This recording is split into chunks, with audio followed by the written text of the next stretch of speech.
Hi y'all, welcome back to another edition of Oh, for the Love of Cooking with me, Belinda. In today's video, I'm going to be showing you how to make something I've been wanting to show you. Seeing as we were using, well, pizza sauce in the last video that was from a can, and I told you I can make a different type of sauce that's way better, not to toot my own horn, but I'm going to show you how to make that in this video. Technically it's pasta sauce, but I'm going to show you how to make it. It's real simple, and it's perfect for when you have way too many tomatoes. Okay? Alright, now let's get down to cooking, y'all.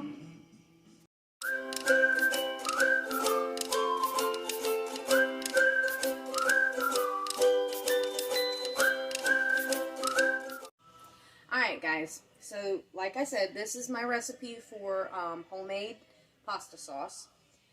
And like I said, this is especially good to, it's especially good to use this recipe, or do this recipe, when you have way too many tomatoes like I do. And most people are going to buy what they need, but I'm not buying them. I don't buy them, unless of course it's out of season, because I grow them in my yard. So that's why I often have way too many. I'm going to show you what to do with them. And you can buy too many if you don't have a garden. Just buy too many if you want to make your own. But this is a really simple, quick recipe. The first thing you're going to do is you're going to take this little pit right here. This little top pit. And I'm going to, let me bend this down because I don't want to cut myself. I have done that before doing this. My mom will tell you that. Again, shout out to her. Let's see if you can see this good. By the way, this is just a pot of water. I haven't completely filled it. I only filled it with enough water that I needed. So we're going to go around this core, or whatever, the top of the tomato.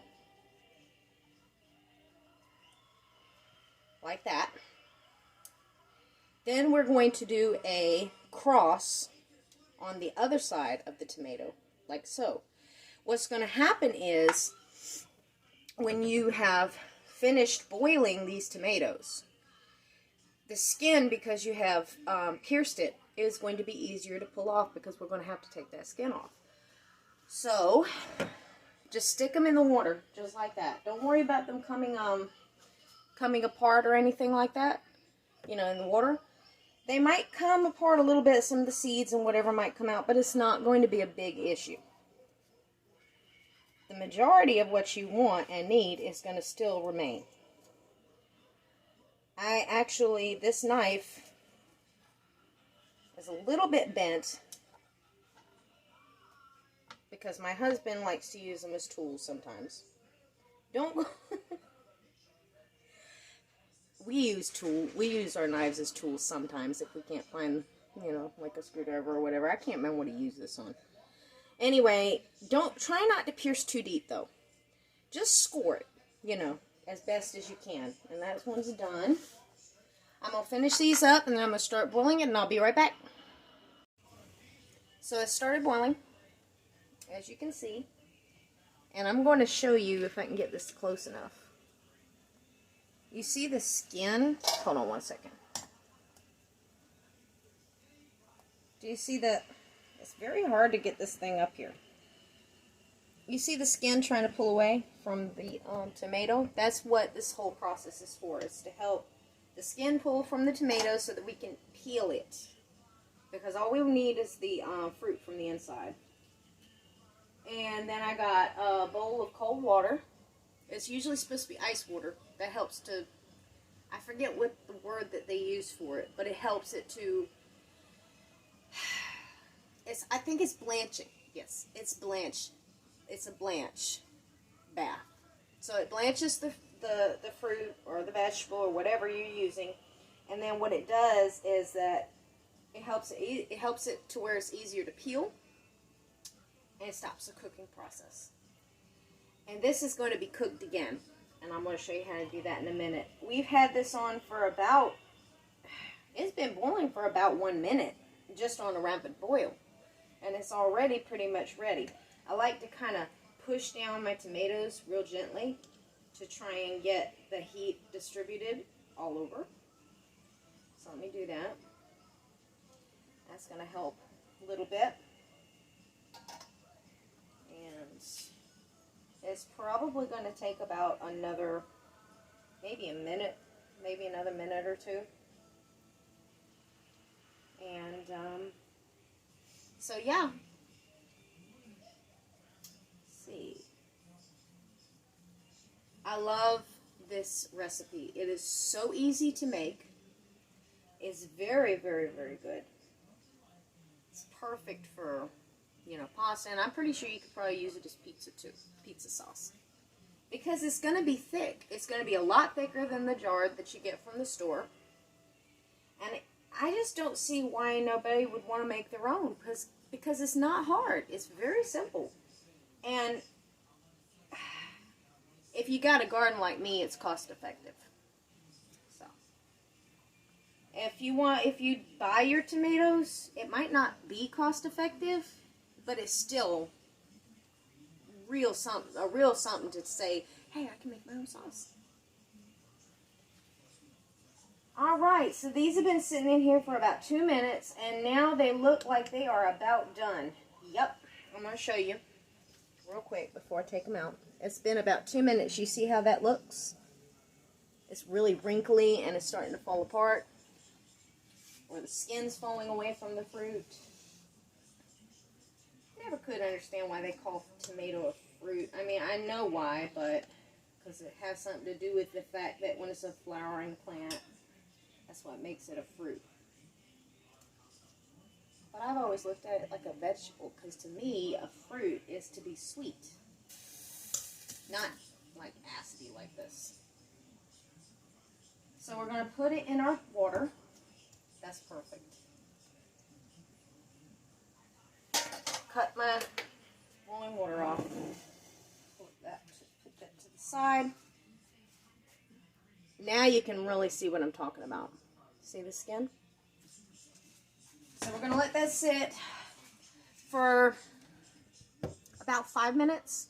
And then I'm going to show you, after I peel them and everything, I'm going to show you, I'm going to peel most of them. And then I'm going to show you how I peel at least 1 or 2 of them.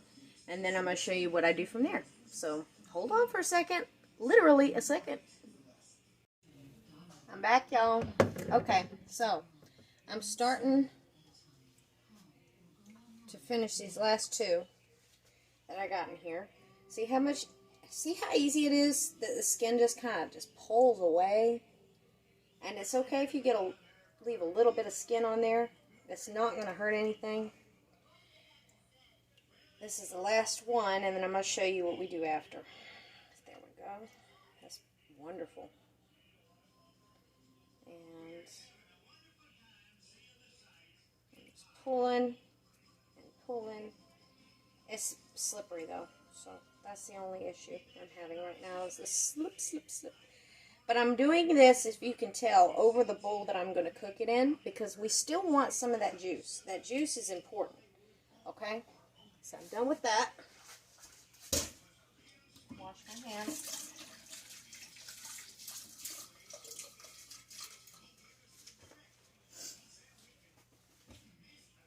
Alright, so now we've got them all done. I know it doesn't seem like a lot, but it will be. And I'm just going to kind of cut them just a tad in here, just to make them a little easier to crush. Because what we're going to have to use, don't freak out, people. If I cut myself, it wouldn't be the first time. Let's just hope I don't cut all the way through.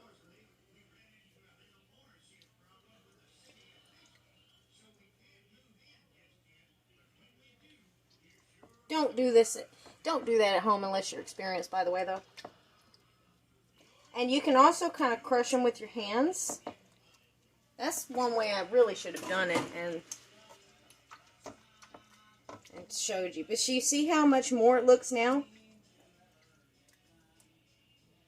I know everybody's freaking out because I'm using my hands. Now you do get these little hard pieces. And you can take those out because they're really not going to cook good. I do have some...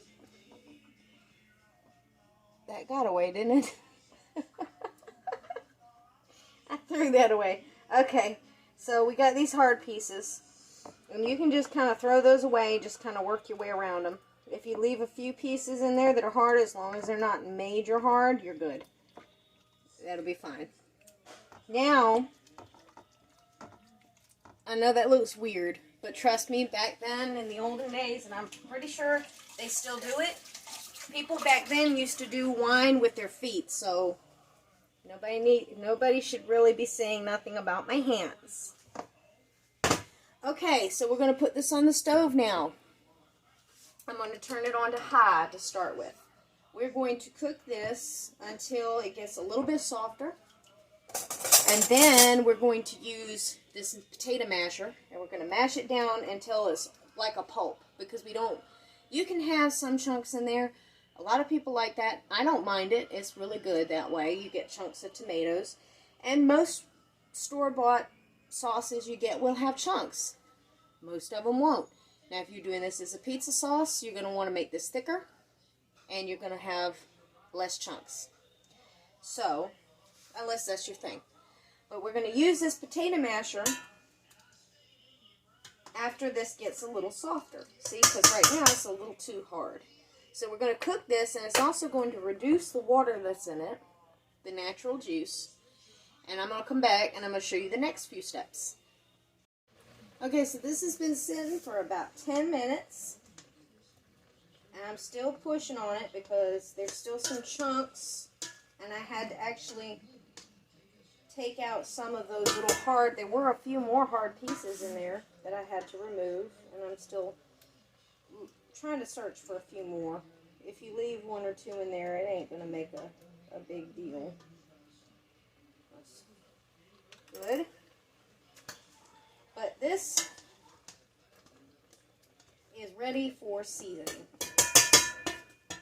And we're still going to smash it as we go. So what we're going to do is I am going to put about a tablespoon of salt. One more.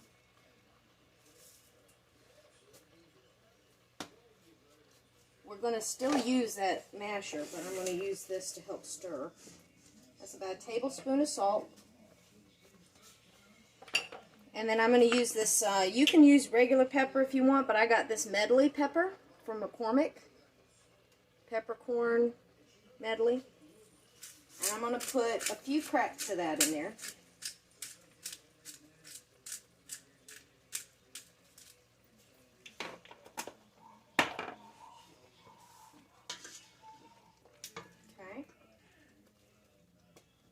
Now what I wanted to do, and I already chopped up a few of these. These are mushrooms. I just chopped up a few baby bell mushrooms.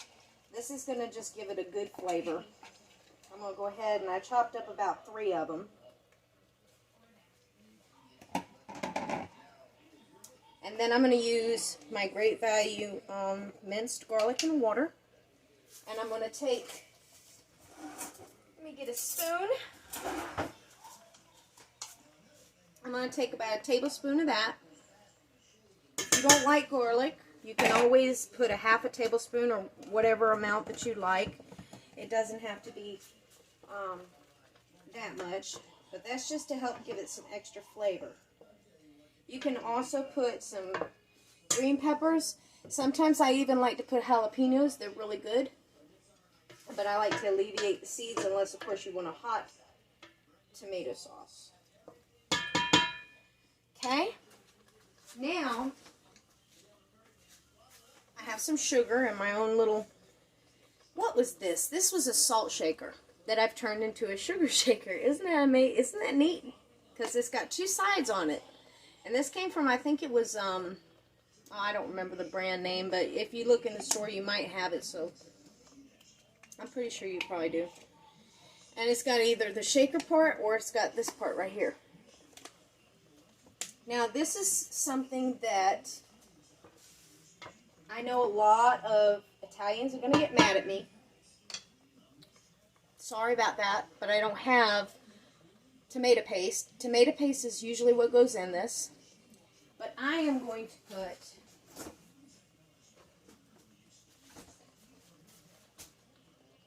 ketchup. I know. Y'all can get mad at me all you want.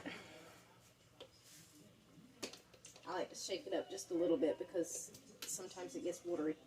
I think what I'm going to start with is maybe a 1/4 cup. So a 1/4 cup of that. We're still going to put our sugar.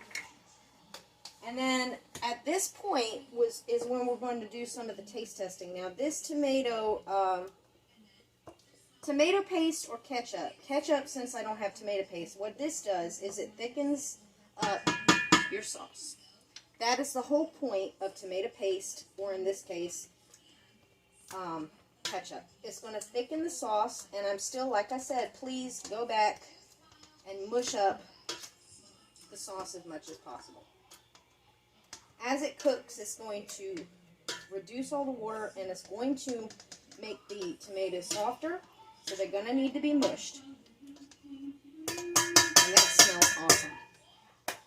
Next, we're going to add about let me test first, because I would like to test it. I don't normally measure this recipe, but for y'all, I'm doing it. So let me taste test the sauce. And then I can judge about how much sugar I need. And I definitely need sugar. That's about 1/8. I'm going to start with 1/8.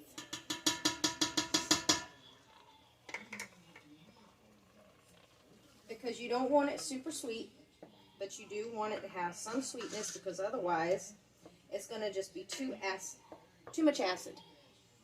Too much of an acid flavor. And I don't like that. I don't know how y'all feel about it, but I just don't. I'm going to try this again.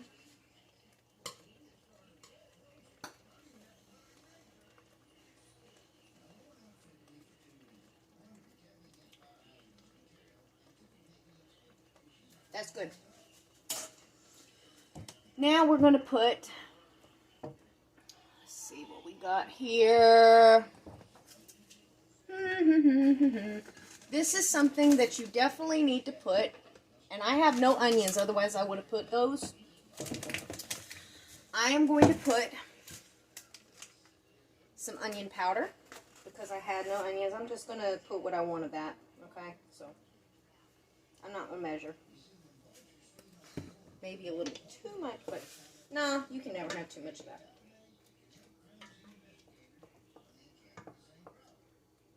I would not put any more tomato or ketchup, because that'll do. You don't want it to be all flavored ketchup. Now we're going to use, and I picked the wrong thing. I actually grabbed my rosemary. I don't need rosemary. My mom hates rosemary anyway. That doesn't go in this. Bay leaves. You need bay leaves for this recipe. I usually put about 3, depending on the size of these bay leaves, and some of them are always like this. They're a little bit too broken up. What I'm going to do, and you're going to leave these bay leaves in there. Let me crush this up just a little more before I do that. You're going to, yeah, that's perfectly crushed now. Now it's starting to look like sauce, isn't it? If you can see. Let me get a spoon.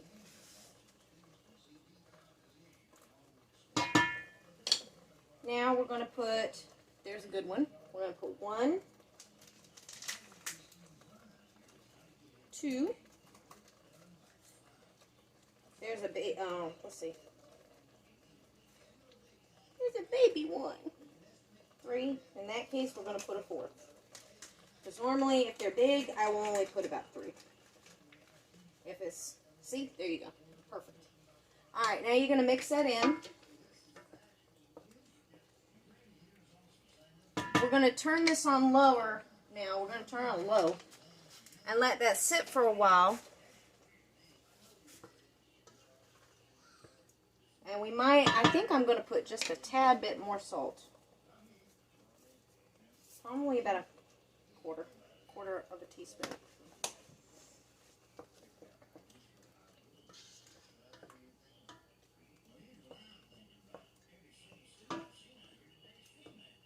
Alright, we're going to let that sit. We're going to let it consume the flavor of the bay leaves and extract that. And that's basically what this part is anyway, is for the bay leaves to all of the flavor to extract. I'm going to put a lid over that. And when we come back, I'm going to show you the end result. So stay tuned. Guys, I forgot to tell you. I can't believe I forgot, because I always do this. Put a little bit of, if you have olive oil, it's even better. But if you have Mazola, go ahead and put a little Mazola. So we're going to put probably about a tablespoon. No, about two tablespoons of Mazola corn oil. I like using Mazola. You can use olive oil. That's the traditional probably.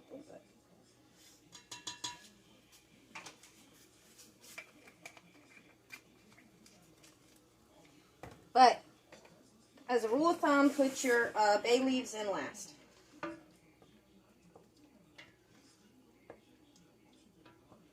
And actually, you know what? I'm glad I turned you back on, because I forgot something else too. Forgive me, y'all. Forgive me. I'm trying so hard to get this right. And I thought to myself as I was putting some of my stuff up, Belinda, I think you're forgetting some things. I really do. Italian season and oregano. This is Stone Mill brand. So I'm going to put just a little bit of this. I'm not going to measure. I'm just going to sprinkle it to my liking of the oregano. And then sprinkle to my liking of the Italian season, which also has oregano. So don't go heavy-handed on it.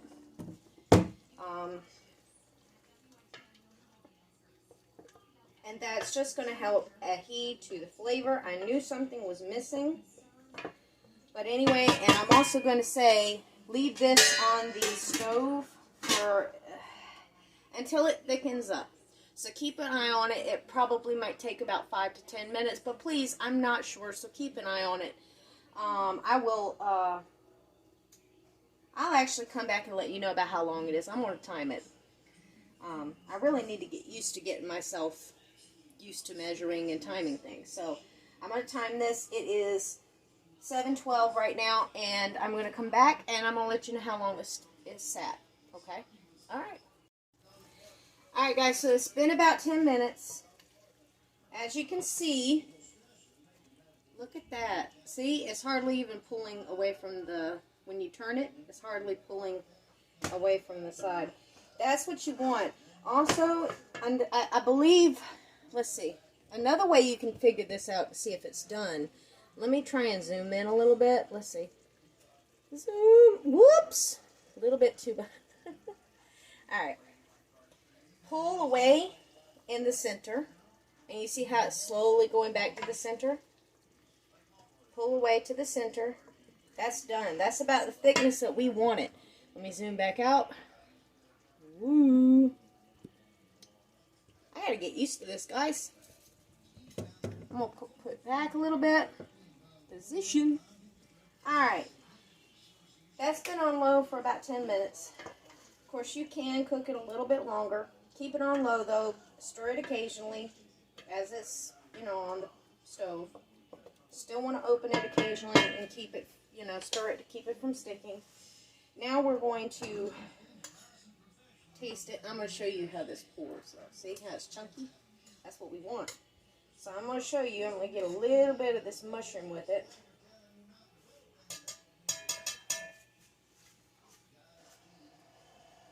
I wish I'd have done a little bit of pasta for y'all, just to show you what it looked like on pasta. But I didn't, sorry. But you can do it at home. Trust me, it's easy. Don't worry about it. It's easy.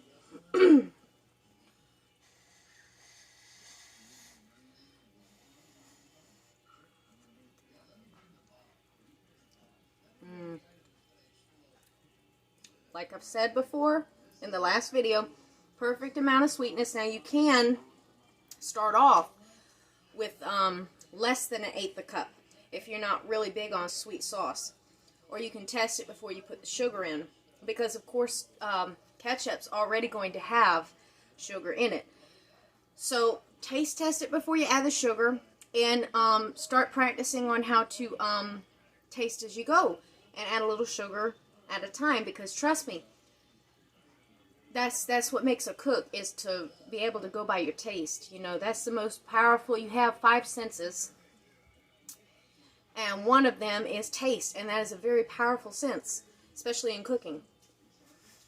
So now what we're going to do, normally if I'm not going to use the sauce right away, I will take a mason jar, which is what I have right here,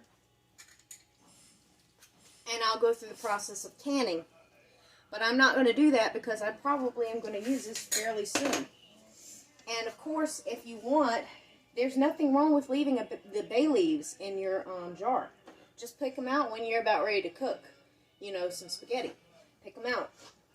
So what we're going to do is, and I want to take a ladle. I'm just going to take a ladle like this. And this should be enough for probably one whole meal. Be careful not to touch the sides, but like I said, I'm going to be using this pretty soon. So I'm not going to worry about any of the sauce getting on the edges. If you were doing canning, you'd have to really be careful. Like maybe get one of those canning cones. Move my fingers up because this is hot. And then I'm going to just put the top on this. And the canning process is just to seal, as you probably would know. That's to seal to keep it good for a long period of time if you're not going to use it soon. And I'm going to fill it up to there. Take a little paper towel, because I do want to clean up the edges just a little bit, because I don't like anything touching the top, because it causes the top to rust and go bad real quick. Because sometimes I do reuse my cans if they're not in bad condition. And then what you're going to do after that is you are going to close it up, and you can date it, which I would still do even if I'm not going to seal it, just to let you know in case you forget. And I still have a teeny bit of sauce in here, but that's okay because I don't need a jar for that. But anyway, that's how you do it, guys. So easy, wasn't it? Trust me, it is a lot easier than it seems. And I know between intervals of turning off and on the camera, it may seem like it was a long time in between. But really, you're talking about the majority of the time in between I cut the camera off was about 10 minutes on everything that I cut it off for. Like when I was boiling, when I was cooking the tomatoes extra, and when I was letting them, you know, kind of like reduce and get thicker. Okay, so that's all, guys. I really hope you try out this recipe. If you do, leave a comment. Let me know how it was.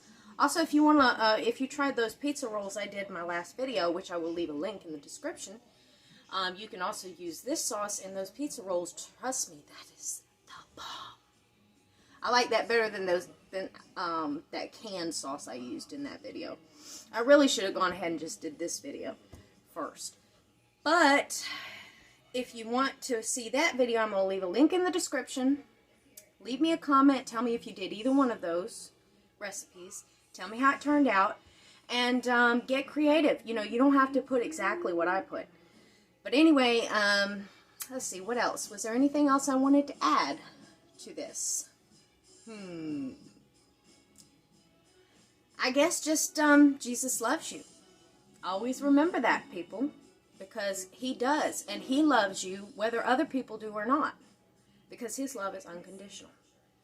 Never forget that. Other people might tell you otherwise, but that's because they don't know him. And if you read his word and you talk to him, you will know him. Trust me, you will. And you'll be glad you did. And he'll be glad you did. So, as always, take care. Jesus loves you. And I'll see you in the next video. Like and subscribe for more, people. And I hope you enjoy all the future recipes to come. Love you. Bye.